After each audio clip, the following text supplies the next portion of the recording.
Hello, welcome to the Cinema Savvy Movie Podcast. I'm Chris Garner, joined with my co-host Tayte in the hour, and today we are doing a review on Zootopia, or as it's called in the UK, Zootropolis. I don't care, I'm still calling this thing Zootopia. That's what it was marketed as originally. Do you know why it's called it that, though? You told me, but for anyone who doesn't know, do you want to tell them why? Yeah, sure. So in Denmark, there is a zoo which has an exhibit called Zootopia. And they have the rights to that. And because Disney didn't want, it just to be called different in Denmark, they just thought, okay, whole European release, it'll be called Zootropolis instead. Because that will save them a lot of money on changing things in the exec department, because Lord knows this movie won't make loads and loads of money. I mean, currently it's already at 591.7 million, done on a budget of 150 mil.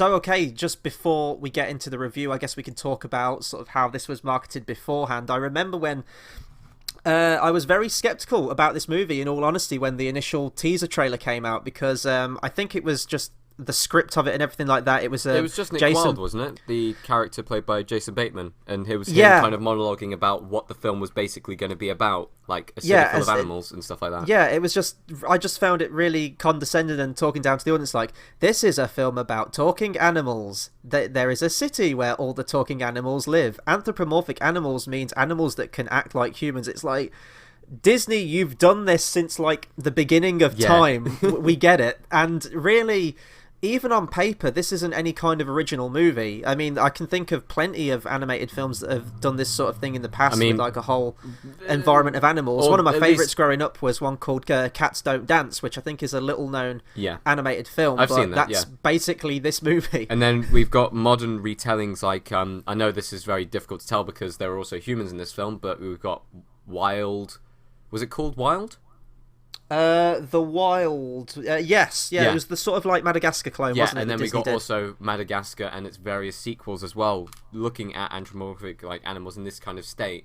But this one actually, in the end, because I was quite skeptical as well going into it, but this one in the end took a slightly different approach, which I quite liked. Yeah, this was definitely a big surprise for me. I always try and go and see every Disney film as I can. As I said in the past, that I am a huge Disney fan. I own every single Disney classic, and animation's one of my favourite film genres of all time, so I always do try and get to see every single one that I can. And so if we're going to get into sort of impressions after seeing it, sure. I really enjoyed it. I thought it was a very entertaining film. Is it one of Disney's best? No, but I did think it had a lot of good, even mature elements in there in terms of the thematic stuff, which we'll get into more in depth later on. But Tayte, do you want to go into the plot off the good old IMDb? Off the good old IMDb. In a city of anthropomorphic animals, a rookie bunny cop and a cynical con artist fox must work together to uncover a conspiracy. Now, for kids watching this film, those are some very long words, and this film does quite well. This film has really kind of high caliber vocabulary.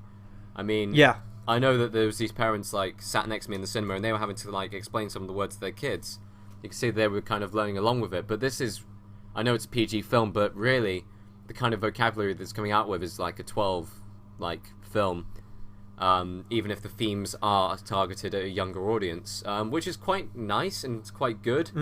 But it's definitely not a film for like young kids, and the PG elements involved in it are mild threat, and that does happen at some occasions. I mean, towards the start, in the middle, and towards the end as well.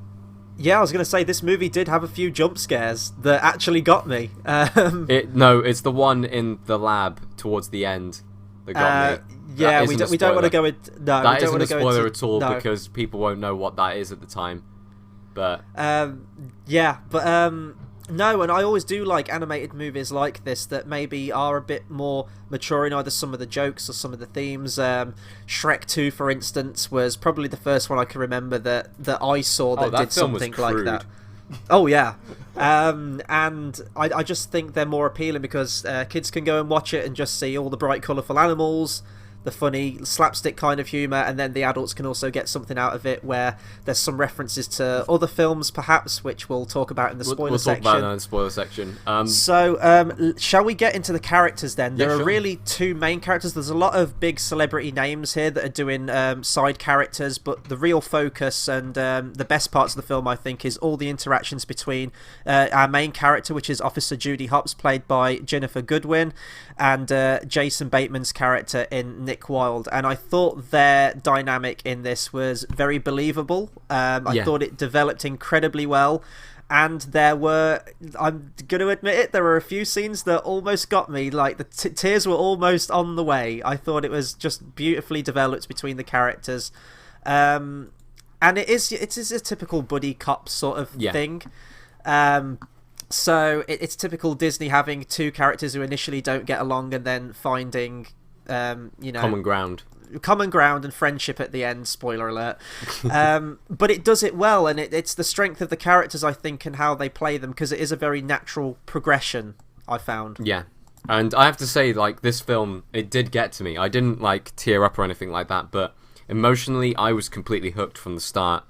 The characters, and it isn't just about what they say and how they interact. It is all about the animation here. Yeah. And we were saying in the Good Dinosaur review, the animation was spectacular. And we were both saying when we were going through the review, it was all about the water. In that review, it was all about the water and how that was animated, because water is notoriously difficult to animate. However, you get a lot of terrains in this one. Yeah, what's even harder to animate is water, fur, ice, jungles, and like heat. When they actually went into the jungle, I felt heat, and I felt kind of it was very well done, and especially with the fur and the actual animals' faces and how they react to different situations. And I mean, just going off one here, the main character Judy Hopps, her ears twitch and her nose twitches all the time whenever she hears a sound in the background or anything like that, even if her actual face doesn't recognize it. You can see her ears twitching all the time, and that is amazing. That is brilliant animation. That is brilliant research to kind of get that kind of animation going for a character like that. And it's that attention to detail that I think Disney now can really excel at. I've always talked about in the past that, and I still do very much miss Disney's classic 2D animation style, and I'd like to see that come back, even if it's just for a few of the films. But I'm not sure you could have done this one in 2D. I think that the level of technical animation in this, I was explaining this before we hit record, but the moment where Judy first enters Zootopia. Oh my god. That whole sequence, and it's done to a Shakira song, and we'll get into music later on, but I actually really, really like that song now. It's incredibly catchy. The thing is, but when the colours and everything, it's just beautiful. With that scene, I've actually heard people talking about that scene more than people talking about like 10 Cloverfield Lane and any other film that's come out recently other than Deadpool. I feel like that scene may actually be the second most talked about kind of thing this year. Set aside the Grimsby elephant scene. But the entrance into Zootropolis or Zootopia is absolutely amazing to watch. I mean, all the way from the moment she gets on the train, all the way through, going through the different zones, and then actually entering into the city with the music going, with all of the animals kind of interacting, and when she actually walks out and the sun comes into the station, oh my god, it's absolutely incredible. And if there is one thing we cannot fault this film for, it is its animation. Definitely, I'm happy enough to say that this is probably Disney, not Disney Pixar, but Disney's best animated film, animation-wise. Oh, animation. Yeah, I was going to say, if you're talking about film... I guess it's my bias to 90s Disney, but I would still probably go with something maybe like Lion King, Aladdin, Hunchback of Notre Dame, something like that. But in terms of their 3D animation, it's definitely up there with Tangled for me. Either one of those two for their best. But yeah, I know the scene you're talking about when the light first hits Zootopia. This is in the trailer, so this isn't really a spoiler. But it is an absolute just kaleidoscope of colour. And it just hits you. Seeing it on the big screen's fantastic as well. Absolutely see this film on a big screen if you can. Oh, definitely. And when she actually enters the city, you can zero in on pretty much any animal you want in the background, in the foreground, wherever. They're all doing something different. And I was just sitting there with my jaw open thinking, like, how many hours must this have took to animate? You would have had to have animated each individual animal here. and it looks like there are thousands on screen. It's a full-fleshed city of just animals and buildings and environments, and it's absolutely beautiful to watch. I know that in the crowd scenes they did copy across some of the animals, but I'm sure they. I think they have. I read this somewhere. I'm not sure whether it's true or not, but they had 4 male, 4 female per species animated fully for crowd scenes, and then that would be repeated. But that's still 8 per animal, and I'm looking at the poster now. I can see a panda on there. I don't remember seeing a panda in the actual film. No, neither do I. I'm looking at the poster. Even the poster alone is just absolutely gorgeous to look at. It shows the scope of the film as well. It shows these are all the characters that you're probably going to meet. And it's true. You meet all of them. The journey that this film goes on, it takes them through loads of different places and stuff like that. You get to meet all these different characters, and it all connects. All of it connects. It's brilliant. Yeah. If we go back to the characters briefly, what I love a good underdog story. Yeah. I really do. And I mentioned this before we hit record too, how the first third of this movie is basically the animated version of Brooklyn. Yes, it is. I really got vibes of that, how, she says bye to her parents and she's going off to chase her dreams that she's always wanted, and everything that goes along with it. She's a complete fish out of water when she gets there, and it's her struggles to climb towards the top to be who she knows she can be. Do you know what? If they continue with that storyline, I would not mind an animated version of Brooklyn. One of the best, if not the best film last year from the Oscars. It was just brilliant, and I did get that kind of vibe at the start of the film. Go watch Brooklyn, by the way, guys, or watch our review on it. But the start of this film, you really do get a sense that she's a character who you can get behind. I know that it's sometimes difficult with some Disney characters because they've got kind of their downsides to them. However, this person you're rooting for from the start. She's really likeable. I wanted her to succeed. Underdog. Yeah. Complete underdog. And I know there are some characters who you don't really like at the start in this film, then you kind of get used to them and they kind of grow on you. But from the very, very start, she's just a brilliant personality, kind of really loving, really caring, wants to do something, like help other people and stuff like that, and you can never not get behind someone who has that kind of morals. And then on the flip side as well, not really flip side because I really liked his character too, but Jason Bateman, right from his opening scene, I knew I was going to absolutely love this character, and I did. And Jason Bateman's just great as well. I've seen things like Arrested Development and what was he in recently? God damn it. Horrible Bosses as well. And he's just always great to watch. He's very deadpan. He was also in a film called The Gift, which was like a stalker thriller movie. He was actually really, really good in that too. I won't agree with you on Horrible Bosses because I didn't like Horrible Bosses 1 or 2. I like the first one. I will agree with you on Arrested Development. I also loved him in Up in the Air as more of a serious role. But yeah, he's a brilliant actor, and I'm just reading now here as well. All of these characters have already got Disney Infinity. Characters made from them. That doesn't surprise me at all, to be honest. Disney are very much getting on that merchandise machine. But what is so often the case with celebrity voice actors, and there were quite a few characters in this, in all honesty, where I was like, oh, that's Idris Elba. Yeah. And stuff like that. But with Jason Bateman, I knew it was him. I didn't hear Jason Bateman. I just saw the character of Nick.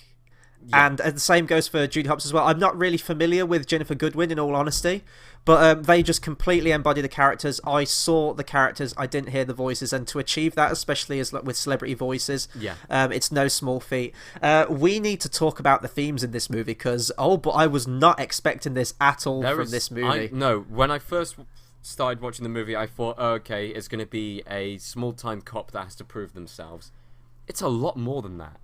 Yeah, that's really only the first third. Yeah.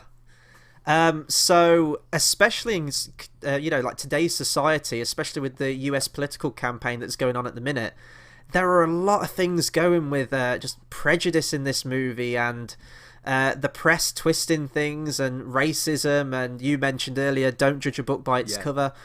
And these sort of like really compound on themselves towards the end of the movie. And I was just sort of sitting back and it's like, wow, Disney are going in this direction. They are really just brave. Hitting this home. Yeah, it was very brave. I'm not sure whether I know this is a slight dig at DreamWorks, but I'm not sure whether DreamWorks would kind of go in that direction. No. Of kind of storytelling and morals. And I know that Disney Pixar have been doing that for a long time. I mean, everyone sees those lists on Facebook. they come up with these meetings, and it's just like, what if toys had feelings? What if monsters had feelings? What if feelings have feelings? This one really is completely different from that. It doesn't really aim to tug at your heartstrings other than like the actual story and where it takes you, but the actual morals behind the screenplay and the story itself are really deep, like seriously, especially for a kids film. It's very hard to take in some scenes. I know I looked across because there was a family sat next to me in the cinema, and they looked like they went on an emotional roller coaster. I was going through some sort of emotional roller coaster on this film, so yeah, good job them. Yeah, definitely. And if they do sequels to this film, I hope that they do still bring those. Oh yeah, well, current Disney at the minute, they're going to try and do as many sequels as possible, especially for their most lucrative films. But I hope they do still maintain that level of maturity, especially with its themes. Because honestly, I wasn't expecting it, because the film begins, and I will say this, that I think that the first third of the movie is definitely the strongest. There were some points at me where I did find it a little bit meandering. Especially towards the middle, where they're chasing up a lead and just where it all takes them to. But with the themes, I hope they do maintain that into a sequel, because as I said, it was very mature for Disney to go into that area, and it definitely sort of like tells us a lot about today's society and what thoughts that go through most people's heads. So good job, Disney, on that one. We can talk about music very, very briefly. I won't say that the score was mind-blowing. I didn't really pick out... It was notable, but I didn't really pay too much attention to it.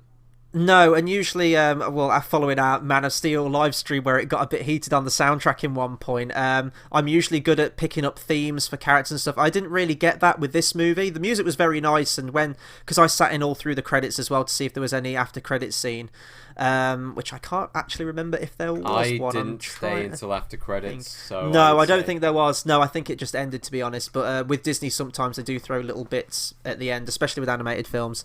But no, I thought the music was very nice listening to it back, and I was very surprised to see Michael Giacchino once again doing another great soundtrack. This guy is just everywhere. It seems like every other movie that comes out, he provides the score for it. And you also have a Shakira song in it as well. Do you think it'd be a spoiler to say if she voices a particular character in the movie, or no, it's really is. It says it on IMDb. It says it on elsewhere places. So we're able to say that Shakira does voice the character of Gazelle. I was gonna say, if it is a spoiler, it's a bit too late now. No, she voices Gazelle.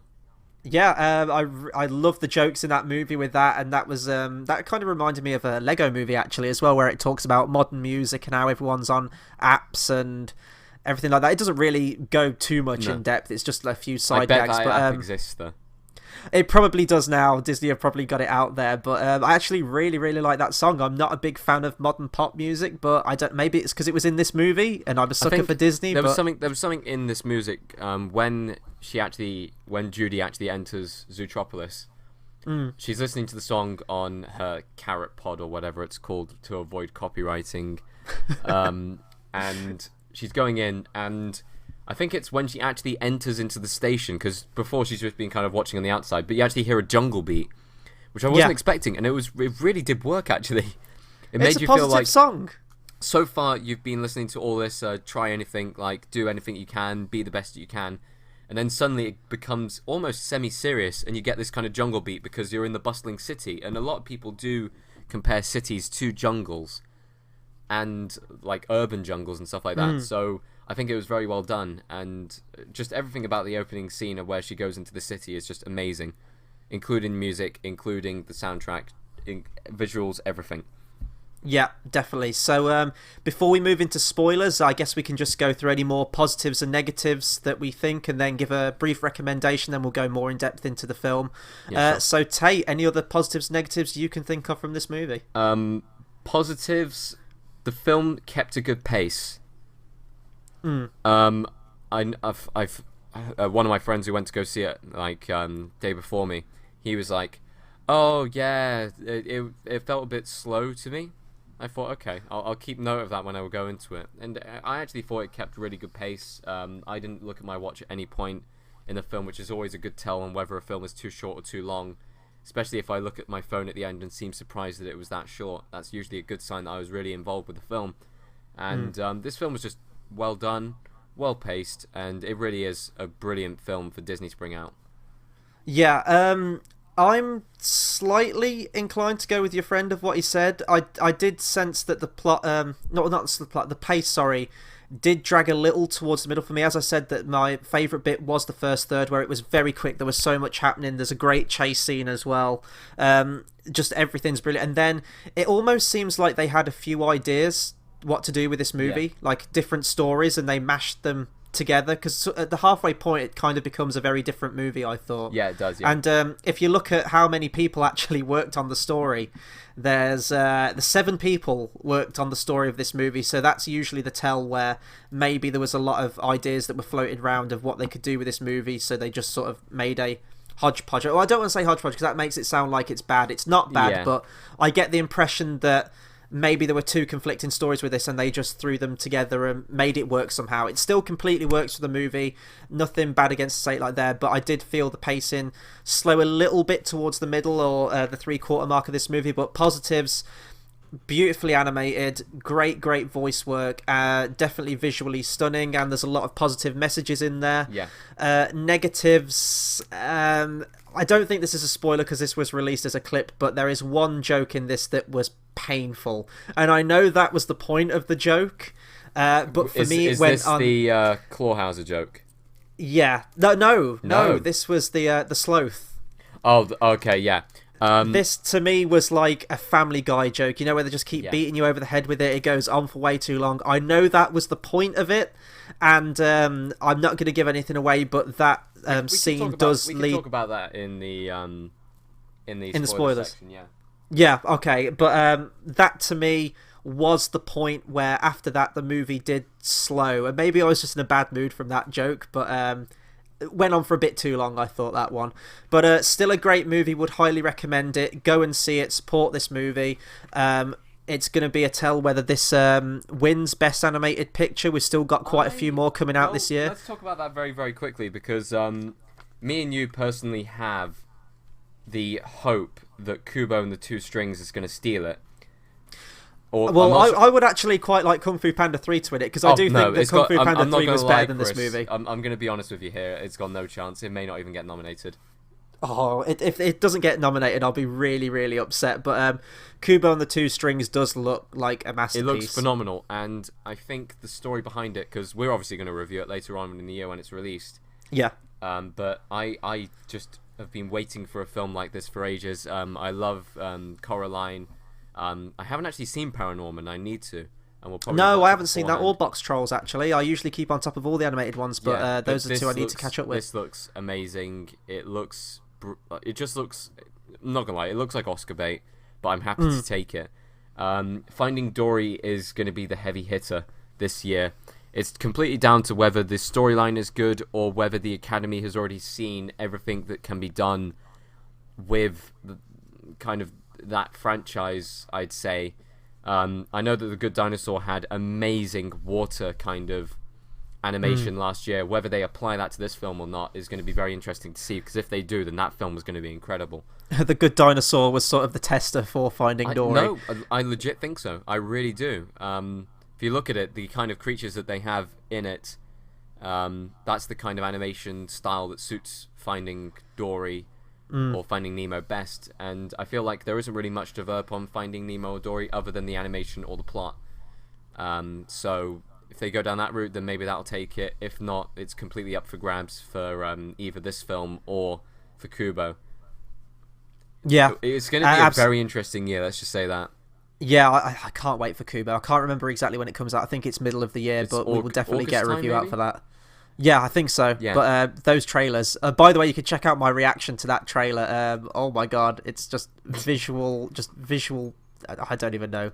I've lost the word. Anyway, that'll do it for our spoiler-free section. Let's get into some spoilers for Zootopia. So if you haven't seen Zootopia yet, or if you're calling it Zootropolis, whatever, and you don't want to know anything, click off the video now, come back to it later, because we are going to just just ruin this movie for you. So, shall we talk about some of the references in this movie? Because there is a Godfather and Breaking Bad reference in this movie, which is just glorious and fantastic in every way. Especially because I only recently sat down and watched the entire trilogy of The Godfather, so it was fresh in my mind, and then to see that... Let's first talk about the Disney references, because there is always Disney references in Disney films, and this one was probably the most blunt reference I have ever seen. It was great. You've got like a weasel kind of character selling knockoff DVDs of Disney titles. Yeah. And that is basically it. Usually they've got them hidden and stuff like that, and I'm not sure whether they did have more hidden Easter eggs in there. Oh, they probably did. There were probably loads, but these were just complete blunt, like, oh, look, these are some films that we've done.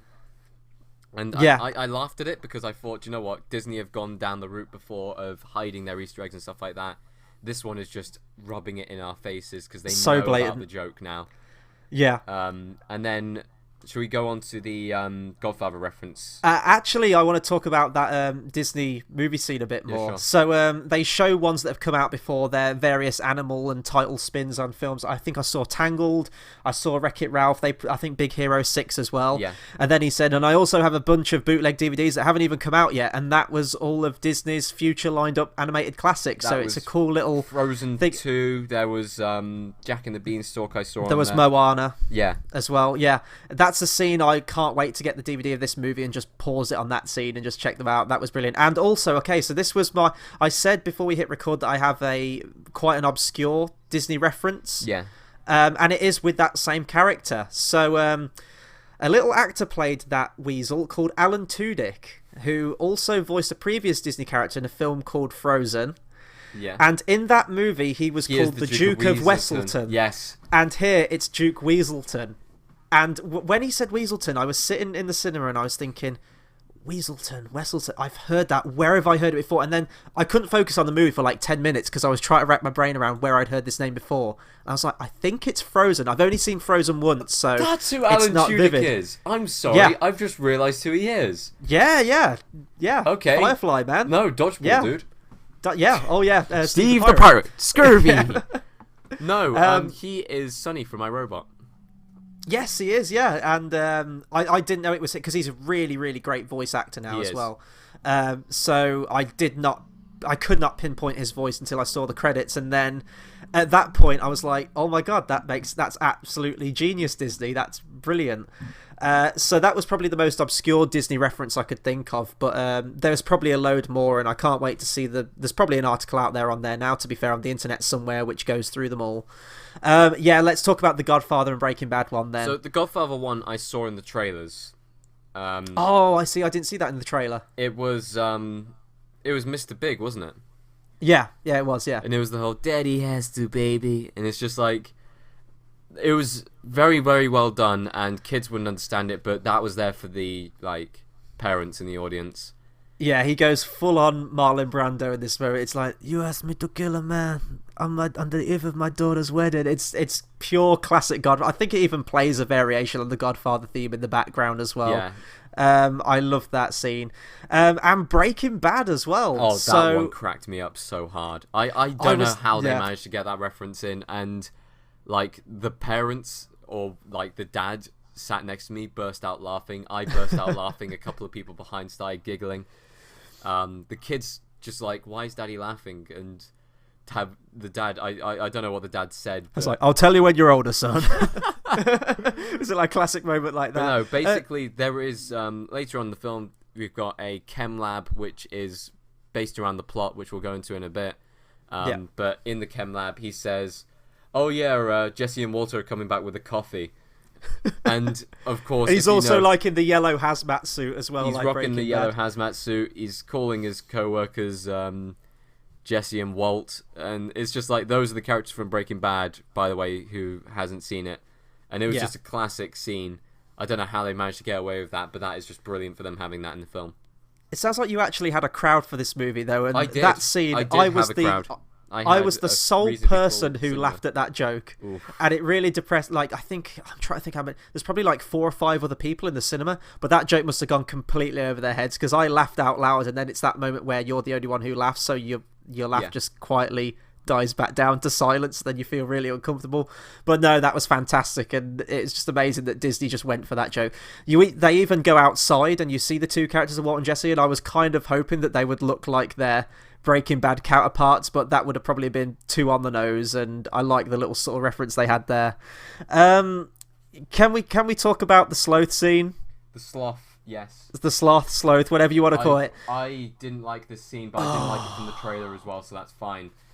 It is the slowest scene in the film. It's the only scene which I have a problem with pacing, and I know it made all of the kids in the cinema laugh.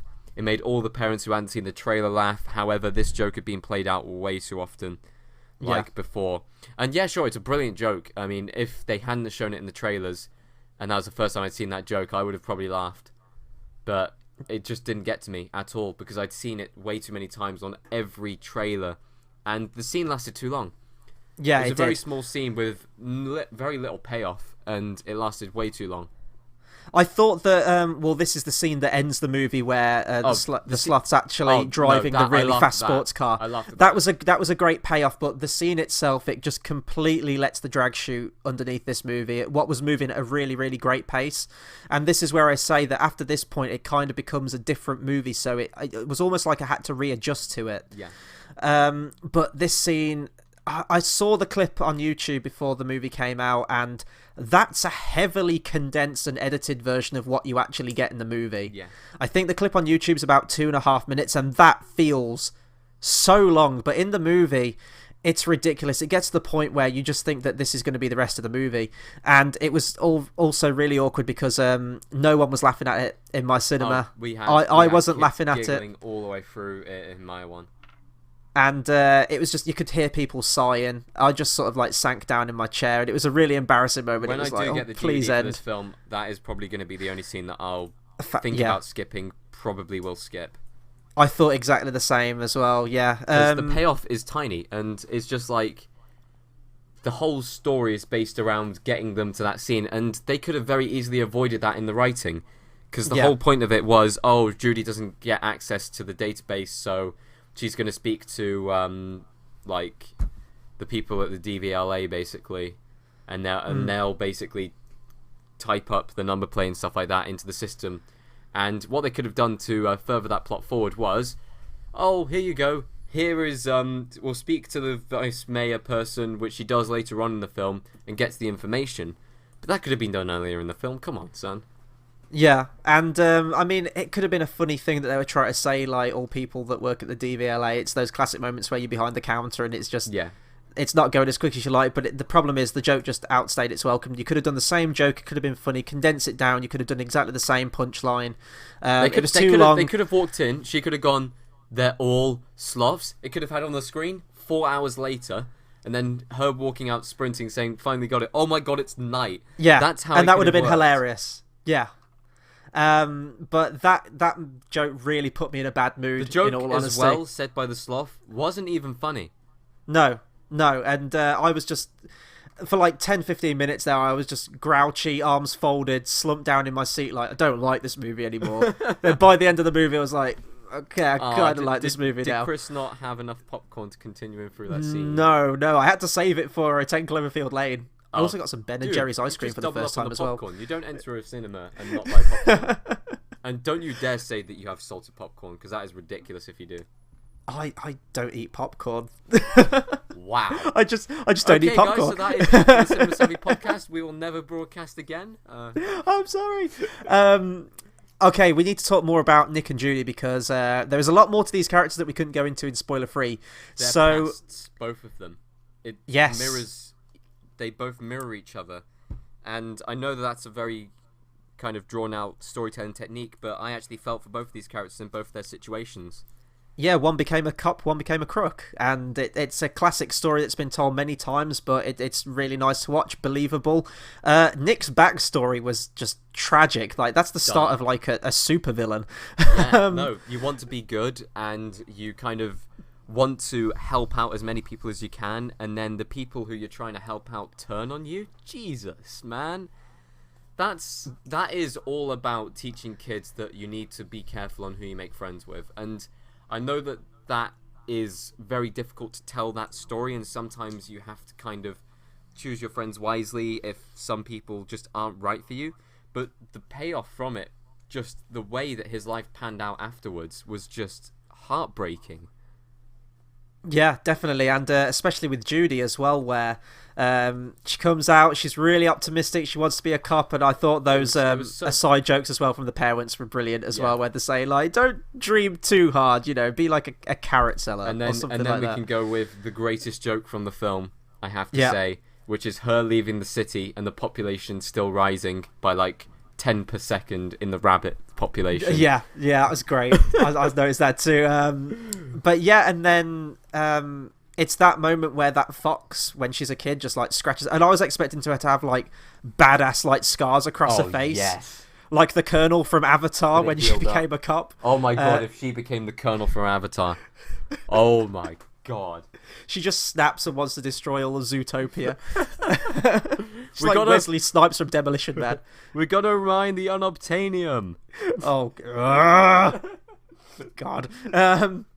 But no, and absolutely, their pasts do completely mirror each other. And probably the most heartbreaking scene for me, there were two. It's where one, Judy goes up and talks to the press, and Nick kind of gives the rundown before he says, basically answer every question with a question.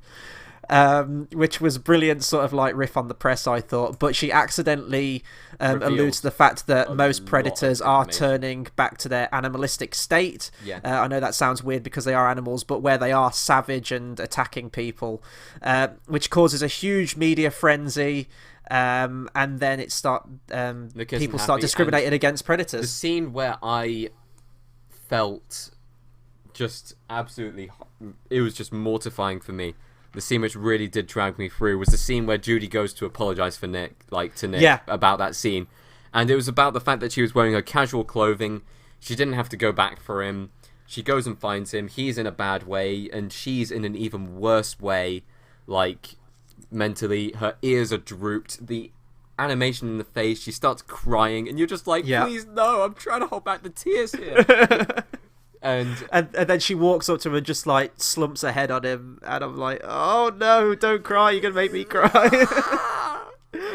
No, that was a beautiful scene as well. And the other one was just in the previous scene as well, where it's revealed that he did actually fill out the police application. Oh my god, your heart drops. Yeah. Absolutely. That was really, really hard to watch. So later on into the film, there's this whole plot about you believe it's the mayor is taking all these predator animals. It could have very easily been an assassination attempt, but ended up being more of a spread infection. And then later on, it's turned out that is it like the secretary to the mayor? The secretary to the mayor, is that her role? Who was the cute little lamb, was actually the wolf all along.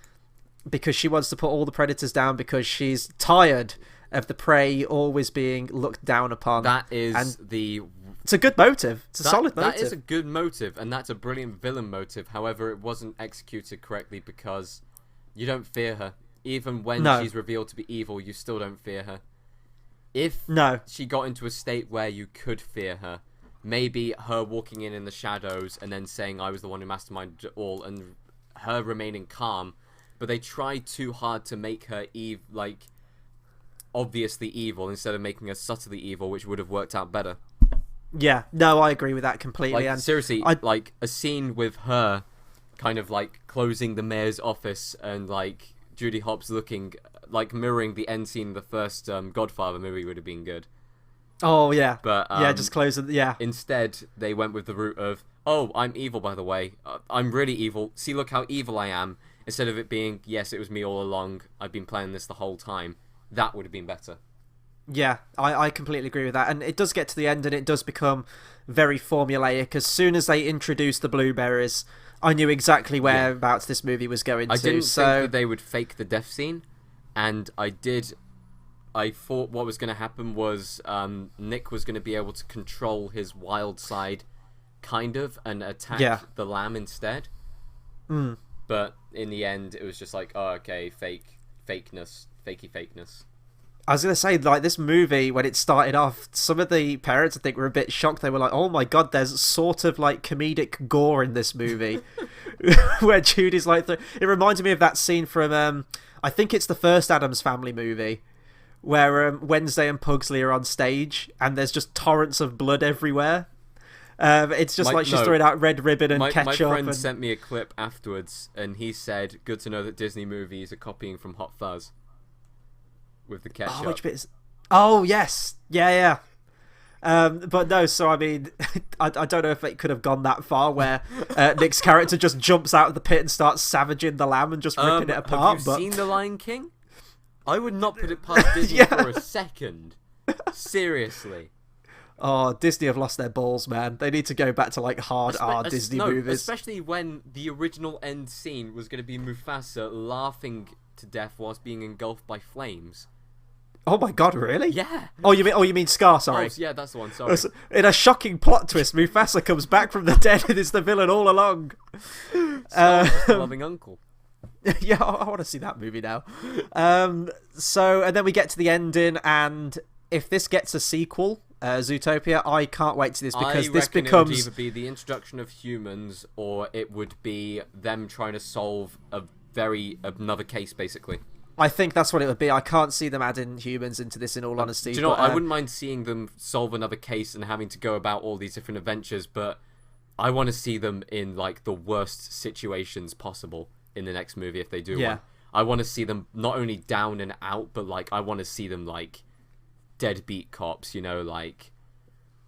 proper looking depressed kind of animals. And I know that sounds very sadistic and stuff like that, but I feel after the emotional punch they put in with this movie, that's the only way they're going to be able to move forward. Yeah, and so the last scene of this movie where Nick's character just throws on the aviator shades, I was like, this has truly become a great almost 80s buddy cop movie. I want this to get into the territory of Tango and Cash or Lethal Weapon, Riggs and Murtaugh. Just, it would be brilliant if it did get to that stage. But I guess that's all I can really... I would totally want them to play Push It to the Limit in the background. Oh, don't. If I was making... This would be the movie I would make. That would be the end scene, just them with that song going in the background. Just oh my god! Yes! And it would be the greatest animated movie ever made, ever, because it's 80s. I think that's it for spoilers, in all honesty. I can't think of much else I could talk about this movie. Brief recommendation before we round off. Go and see it. It's a solid animated film. I would also say, if you haven't gone to see Kung Fu Panda 3 already, go and see that as well. There are 2 great animated films out at the minute. The animation in this is beautiful. It has some very charming moments, some very heartfelt moments. I do think at parts the pacing slows considerably, mostly from that goddamn sloth scene. But Sloth, goddammit, Sloth. I've always I know it's habit. I've always called them sloths my whole life, so it's adjusted. But speaking of which, I got the bloody trailer for Ice Age 5 before this movie. That didn't put me in a great mood. You can check my reaction to that too on the channel. But Tate, do you want to give your sort of final recommendation on this movie, and we'll close out? Go watch this film. Go buy it on DVD, especially if you're a parent or you're just a kid. I don't know why you'd be a kid watching these reviews. Well done for watching an entire film review. Hey, they clearly want to know our thoughts on Zootopia, okay? Totally. Before they buy it, yeah. Yeah. But seriously, this film is really entertaining for young, old. There are loads of references in there for the parents or the adults involved, and it's just a fun film to watch, and it's totally going to get a sequel, possibly a comic book series, maybe even a TV show, definitely a game, 100% a series, and this will be a film which people will probably be talking about in Disney history. Yep, I agree, and you never know. Some people might be listening to this review on our channel because there was a scene in this movie that made me feel incredibly old, where Nick picks up some CDs and goes, "CDs? Who listens to those anymore?" and just throws them away. Yeah. And I was like, I'm so old. I'm old as well. Should I be seeing these movies? He should have been holding the Zootopia soundtrack at that point on CD. Buy it now. But yeah, that'll do it for our review on Zootopia or Zootropolis. Be sure to rate and comment and subscribe. Let us know what you think of Zootopia. Did you like it as much as other Disney movies? Just let us know, because we love having a discussion with you guys in the comments. In terms of what's coming up on the channel, we've got a good few more reviews coming out this week. We should have one on The Witch and 10 Cloverfield Lane, as well as the big heavy hitter at the end of next week, which will be Batman v Superman. Ooh. Tate, we mentioned this in the Man of Steel live stream, but sadly you will not be on that recording. I will not be here for that, no. you are out of the country, I believe, aren't you? You're Yeah, going on I holiday. am, yeah. So, well, I hope you have a great time there anyway, but we'll have you back to have some kind of discussion on Batman v Superman. You're not getting out of that one that easily, my friend. So thank you very much for listening, guys, and until the next video, we'll see you next time.